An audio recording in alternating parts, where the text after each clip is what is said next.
Welcome to Galuzzo & Johnson LLP. My name is Zachary Johnson, and today I'm going to be discussing desk appearance tickets, or DATs.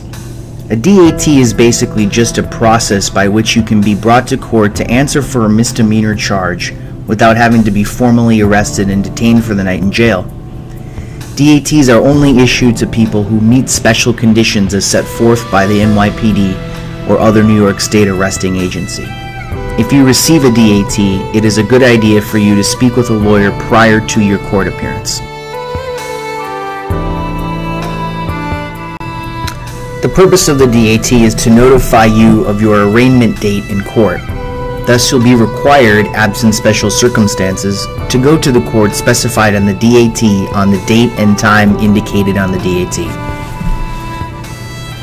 Once you are in court, you will be arraigned, which is just another way of saying that you will be told what you are being charged with and given some basic information about your case by the New York Prosecuting Authority.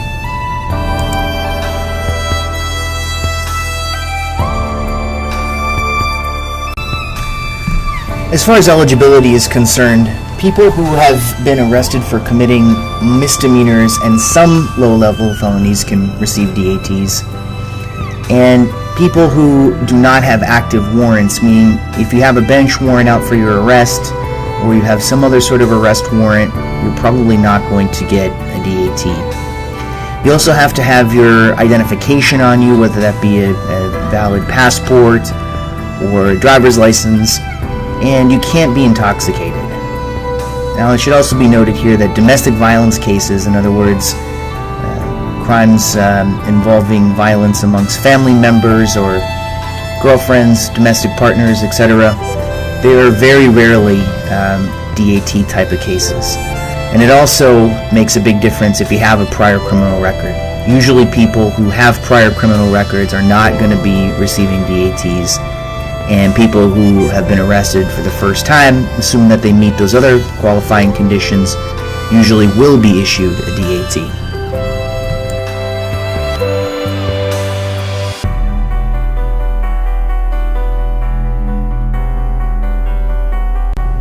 If there's any confusion about whether or not you've received a DAT, you know you've got one if you've received something that looks like this.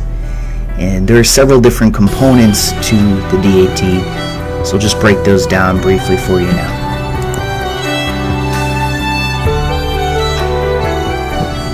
If you look from left to right at the top of the DAT, you'll see the first thing that comes up is the precinct of the arrest, which is where you were taken to get the DAT.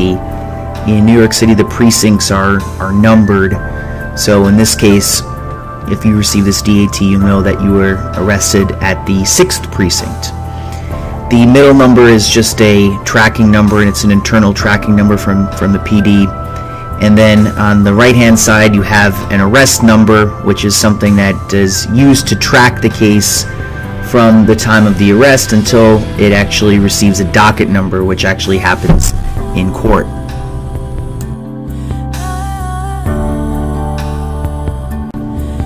The next part of the DAT is pretty self-explanatory. Basically just states the people of the state of New York, because this is a criminal case, against you. And so it'll have your name, your address, your age, and your date of birth. So all those pieces of information will be supplied by you at the time that the desk appearance ticket is issued.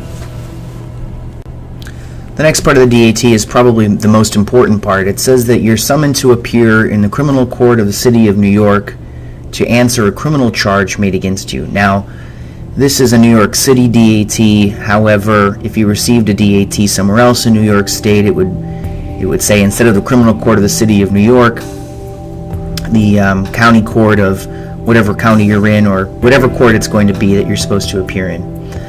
The next line, it says the top offense charged. This is the section of the penal law that you are alleged to have violated. So in this case, it says Penal Law 22110, subsection 1, which refers to the unlawful possession of marijuana in a public place. But this could be anything. This could be an assault. This could be a 220.03 for drugs. It could be a shoplifting case. Basically, any sort of basic misdemeanor could be charged there, but where it says PL, that stands for penal law, and that's New York State penal law. And it'll tell you the county, so New York County is Manhattan, but you could be issued one of these to go to Kings County or Richmond County or Queens or Bronx or whatever county that you happen to be in at the time that you're issued the DAT. It'll tell you the part of the court, so in this case it says the DAT part. Maybe in some other counties they give it, they'll send the case to a different part, but usually in New York City they have a specialized part for DAT, and a part just refers to a courtroom. And the time that you're supposed to be there, the date, and then the location, which is the street address of the courthouse, which will contain the part where you're supposed to appear. So that's basically the most important part of the DAT, because it tells you everything you know that you need to know about what you have to do after you receive the DAT, what your obligations are.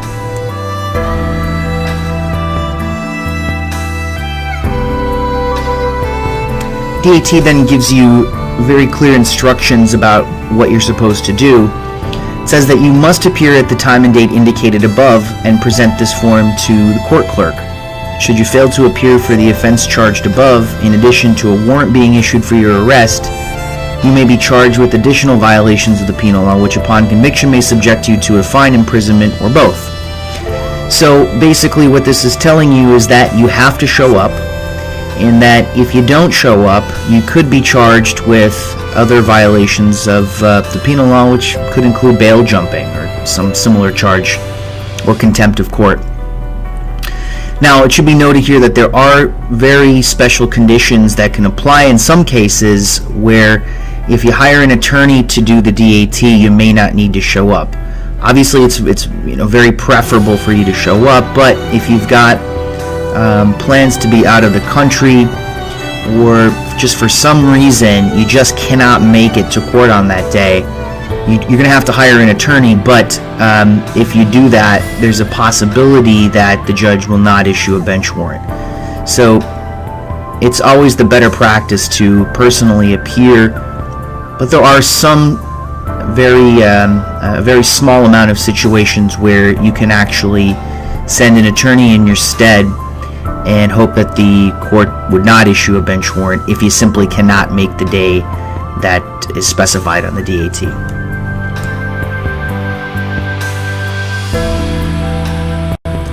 And finally, you've just got the acknowledgement that you sign that basically says that you're going to appear as instructed in the desk appearance ticket.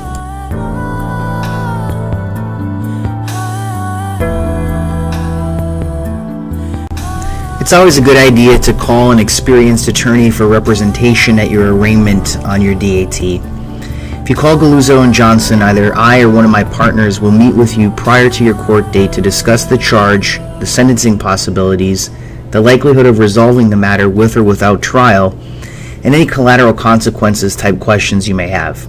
We have experience handling DAT and all criminal matters in all 5 boroughs of New York City and the surrounding counties.